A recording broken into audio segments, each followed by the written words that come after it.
Merhaba arkadaşlar. Bugün sizlerle beraber kabak sandal yapacağız. Yemeğimiz için şöyle 4 adet kabak kullanacağız.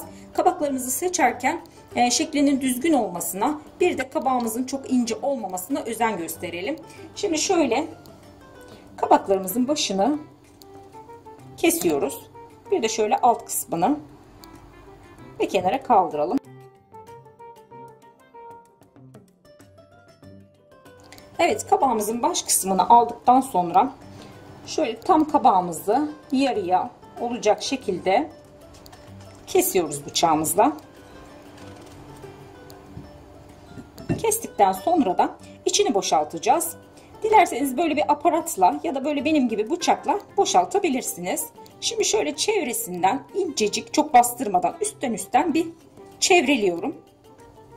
İçini boşaltmak istediğim kısmı, yani hiza alıyorum diyebilirim. Evet, şöyle bir çizdikten sonra da bir kaşık yardımıyla, şöyle küçük bir tatlı kaşığı yardımıyla da boşaltıyoruz.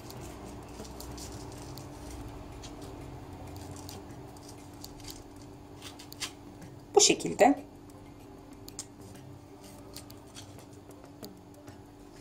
Hassas hareketlerle yapıyoruz arkadaşlar. Kabağımızı parçalamadan.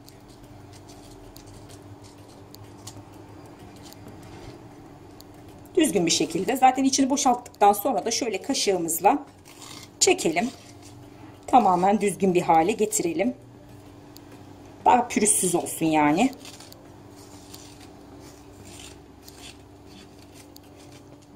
Evet. Bu kadar yeterli. Şimdi diğer kabağımızı da aynı şekilde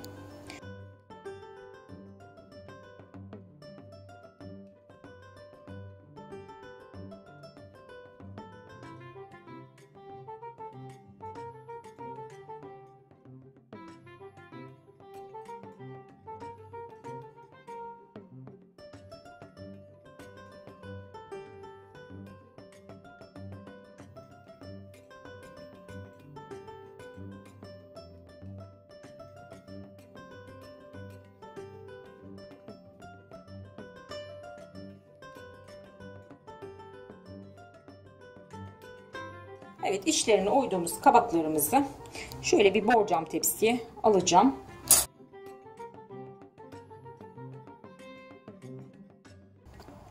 Evet, kabaklarımızı tepsimize aldıktan sonra şöyle kabımın içerisine biraz zeytinyağı aldım. Yaklaşık yarım çay bardağı kadar diyebiliriz. Şimdi zeytinyağımın içerisine şöyle çok az toz kırmızı tatlı biber ekliyorum. Yani yarım çay kaşığından daha az olacak şekilde, çok fazla değil. Ardından yine kaşığımın ucuyla çok az, şöyle göstereyim, karabiber ekliyorum. Ve yine çok az olacak şekilde pul biber ilave ediyorum. Bu ölçülerin hepsi yarım çay kaşığından daha az kullanıyoruz arkadaşlar. Hepsi yarım çay kaşığından daha az baharatlarımızın. Şimdi şöyle bir karıştıralım.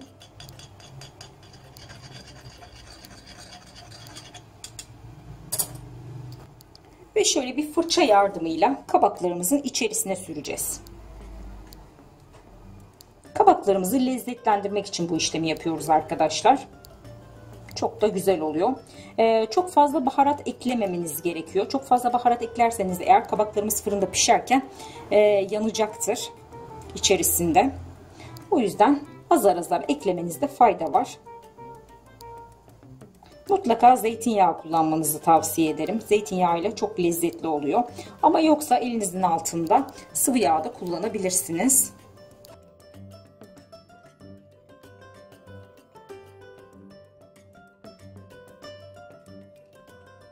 Evet, yağımızı da sürdükten sonra şimdi kabaklarımızı önceden ısıtılmış 230 derecelik fırınımızda biraz kabaklarımız kızarıp yumuşayana kadar güzelce pişirelim. Evet, kabaklarımız fırında pişerken biz de iç harcımızı hazırlayacağız. İç harcımız için şöyle bir adet orta boy küp doğranmış soğan kullanacağız. 250 gram kıyma, tuz ve baharat kullanacağız. Baharat olarak da yarım çay kaşığı toz tatlı biber, yarım çay kaşığı pul biber, yarım çay kaşığı da karabiber kullanacağız. Kıyma harcına yakıştırdığınız başka baharatlar varsa onları da kullanabilirsiniz. Ve şöyle kabaklarımızın içerisinden çıkan parçalar vardı. Yani içlerini oymuştuk, kalmıştı. Onları da böyle küp küp doğradım. Tıpkı soğan doğrar gibi. Onları kullanacağız. Evet, iç harcımızı yapmak için tavamı ocağıma aldım. Ocağımın altı açık şu anda. Şimdi tavamın içerisine biraz sıvı yağ ilave ediyorum. Şöyle göz kararı.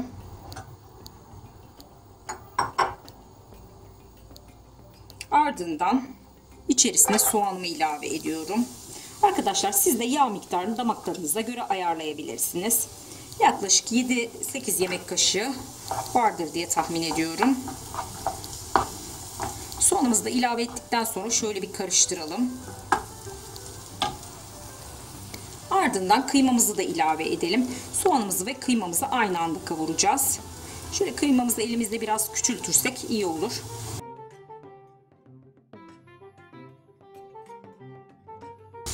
Şimdi böyle kaşığımızla kıymamızı eze eze kavuralım.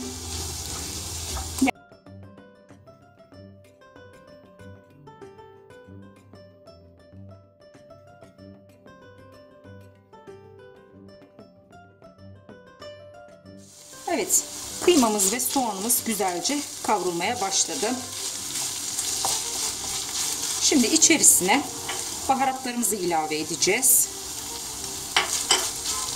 Ardından biraz da tuz.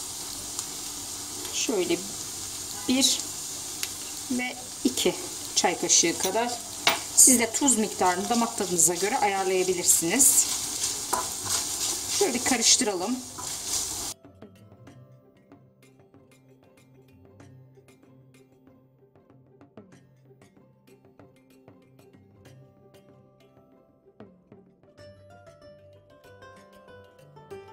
Evet, şimdi de harcımızın içerisine kabaklarımızı ekleyebiliriz.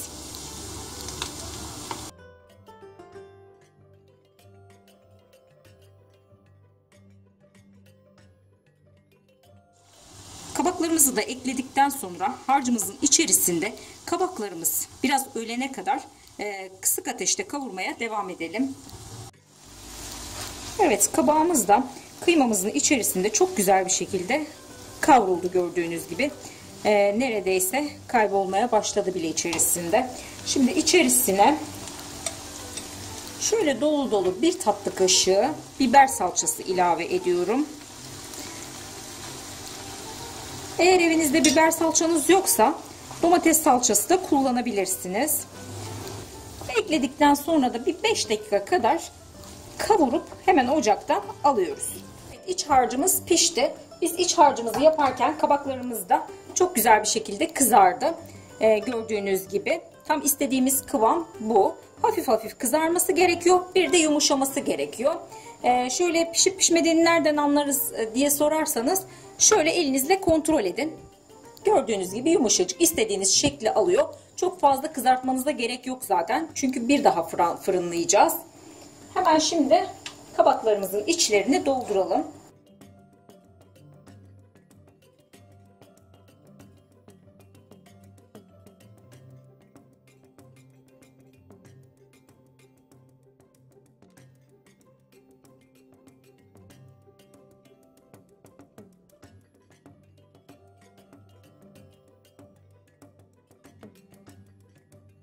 Evet, yemeğimiz için şöyle bir salça sos hazırladık. Salça sosumun içerisinde bir tatlı kaşığı domates salçası, çok az bir tuz, yarım çay kaşığından daha az olacak şekilde, bir su bardağından biraz daha fazla olacak şekilde de sıcak su var.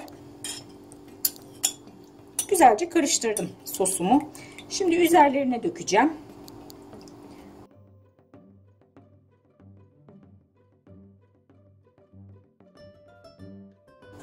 Şimdi kabaklarımız burada bekleyecek. Biz de çok güzel bir beşamel sos hazırlayacağız yemeğimiz için. Evet, beşamel sosumuz için tenceremi ocağıma aldım. Tenceremin içerisine şöyle 2 yemek kaşığı tereyağı ilave ediyorum. Evet, tereyağımız yavaş yavaş erimeye başladı. Şimdi içerisine 2 yemek kaşığı un ilave ediyoruz.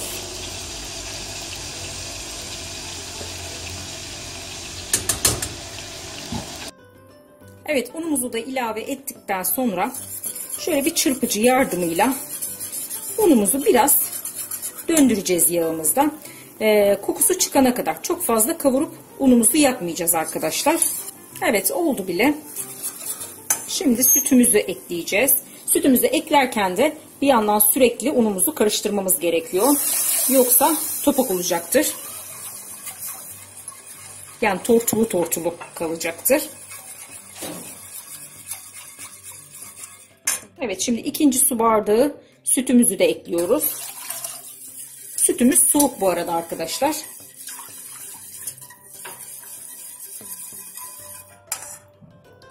Şimdi şöyle içerisine biraz da tuz ekleyeceğim.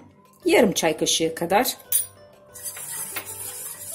Kısık ateşte beşamel sosumuz kıvam alana kadar sürekli karıştırmamız gerekiyor.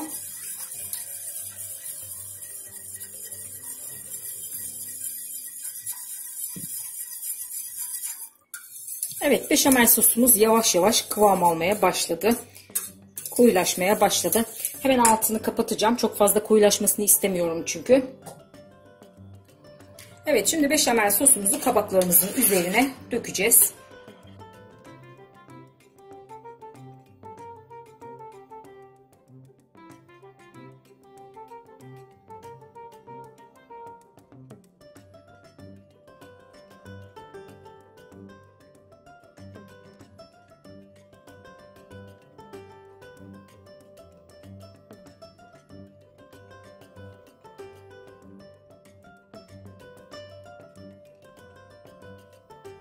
Evet, şimdi de kabaklarımızın üzerine biraz rendelenmiş kaşar dökeceğiz.